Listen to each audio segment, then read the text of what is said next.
We hope you enjoy this special edition of Rachel Lawson's The Magicians, The Man Who Wouldn't Stay Dead. A full cast reading. The Man Who Wouldn't Stay Dead.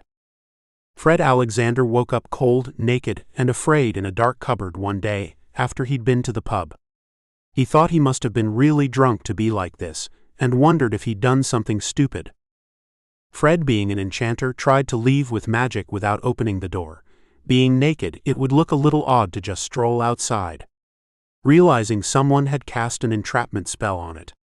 It wasn't one of his kind, the magicians, it was more likely a human. It was clumsy but effective. Fred realized it was a trap and he couldn't escape. Fred saw blood on the floor, his blood. He was confused and scared. Fred looked at himself, he was unharmed. He thought he must have died, as his body healed itself when he died, and it returned to life unlike the rest of his kind. A man opened the door of the cupboard, expecting to see a corpse.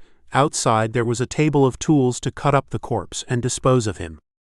The man looked at him and was confused and angry. "You're not dead," the man said. "No," said Fred nervously. The man stabbed Fred in the heart, and the bleeding Fred dropped to the ground dead. The killer closed the door to let him bleed out as he washed his bloody hands and the knife. Then got a coffee and sat for a while. The killer came back, sure his victim would have bled out and wouldn't make too much of a mess. He opened the door, looking at the floor to see a lot of blood and his victim's feet. "What?" the killer said, looking up. "I'm still here," Fred said nervously. "What are you?" asked the killer.